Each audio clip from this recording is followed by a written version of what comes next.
এরপরে লাস্ট মুহূর্তে বাড়ির কাছাকাছি যাইতে যাইতে একটা পাথর হাতের ভিতরে আছে, ছোট একটা পাথর, একটা পাথর হাতের ভিতরে আছে।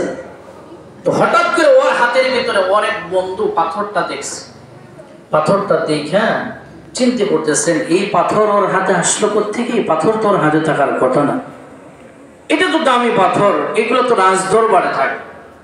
জিজ্ঞেস করছে, এই তুমি এই পাথর এটা পাইলা কোথায়? কুড়ে পাইছি। তিনি চিন্তা করলেন তাহলে বাস্তব হতেও পারে, মানুষের হারানো অনেক জিনিসই পাওয়া যায়।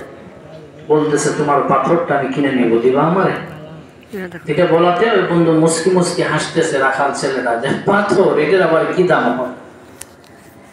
এক এক পাথরের এক এক দাম আছে না নাই বলেন? আকিক পাথরের এক দাম, স্বাভাবিক পাথরের এক দাম। এই যে আমার আন্টির ভিতরে যে পাথরের দাম প্রায় 4,500 টাকা, এই পাথরটুকু শুধু, এক এক পাথরের এক দাম। তো উনি বলতেছে তোমার পাথরটা আমার বিক্রি করবা? ও হাসে আর কয় এইটার কোনো দাম হবে না। এক পর্যায়ে বলতেছে যে না আমি কিনতেই চাই, বলো না কত? তুমি যা দিবে সেটাই তুমি বলো। ও তো জানেই না পাথর প্রসঙ্গে, কি আর চাবে। শেষ পর্যন্ত আল্লাহর বান্দা বলতেছেন তোমার পাথরটা আমি 500 দিরহাম দিতে চাই। যেই এই কথা বলছে ও কান্না শুরু করে দিছে। কান্না শুরু কইরা যিনি পাথর বোঝেন, পাথর বিশেষজ্ঞ, সে বলতেছে কিও তুমি দাম হয়তো পোষে নাই, যাও আরো 200 বাড়াইয়া দিব। এখন উত্তর দিতেছে হাকিমুল উম্মাত আশরাফ আলী থানভী রহমাতুল্লাহ আলাইহি কিতাবে লিখছেন। এখন এই রাখাল উত্তর দিতেছে, ভাই আমি আসলে দামের জন্য কান্না করতেছি না। কেন কান্না করতেছি? বলে আমি তো একটা পাথর পাই নাই, পুরা পুটলা ভর্তি পাথর আমি পাইছিলাম। এই পাথরগুলো পানিতে ফেলাইয়া, মাছ ডেইলাইয়া, পাখি ডেইলাইয়া রাস্তাঘাটে শেষ করে দিয়েছি। আমি এটার কদর বুঝি নাই। এখন চিন্তা করতেছি একটা পাথর যদি তুমি 700 দিরহাম দাও, এক পাথরের দাম যদি এরকম বর্তমানে প্রায় 30-40 হাজার টাকা হয়, তো আমার পুরা পুটলা পাথরটি থাকলে আমি তখন কোটিপতি হয়ে যেতাম। এখন আমি আফসোস করতেছি।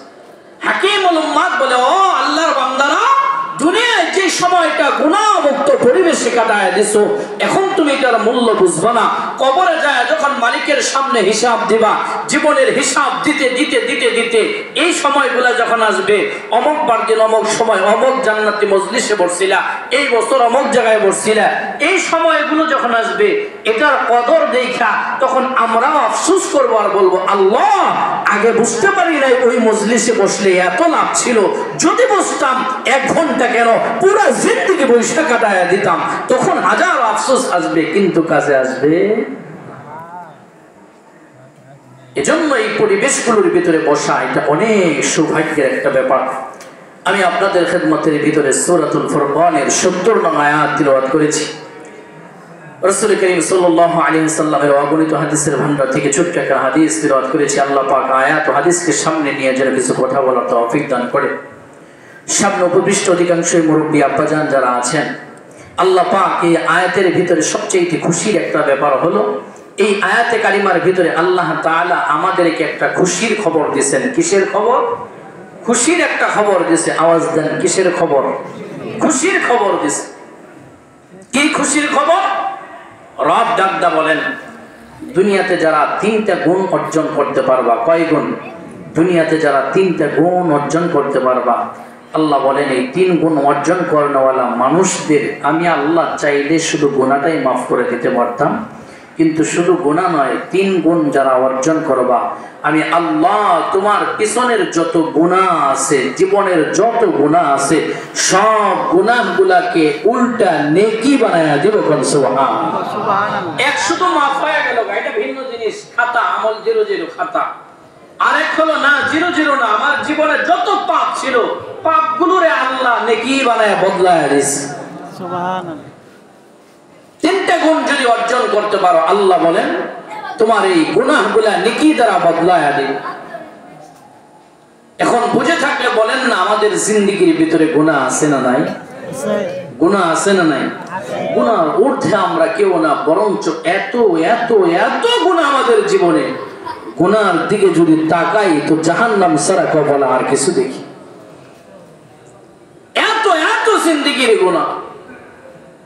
কিন্তু আল্লাহ পাক বলেন, বান্দা তোমার জীবনে যতই গুনাহ থাক, ভাই কয়েল আছে মনে হয়, কয়েলটা টান দেন তো, তোমার জীবনে যতই গুনাহ থাক, তোমার জিন্দেগিতে যতই গুনাহ থাক, আমি মালিকের রহমত থেকে কিন্তু দূরে চলে যাই না। কেন? বান্দা, তোমার জীবনের যত গুনাহ আছে তার থেকেও কোটি গুণে ঊর্ধ্বে হলো আমার রহমত। ঠিক না ভাই? ঠিক বলেন? তার থেকে কোটি গুণে আমার দয়া, আমার রহমত আরো বড়।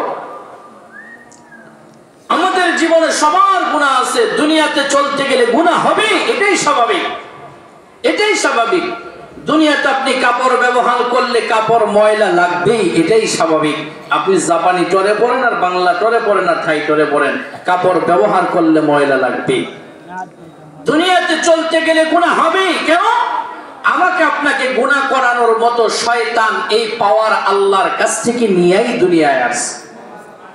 বরঞ্চ শয়তানের উল্টা চ্যালেঞ্জ ছিল মালিকের কাছ থেকে, আমি তো আদম নবীকে ধোঁকা দিয়ে জান্নাত থেকে বের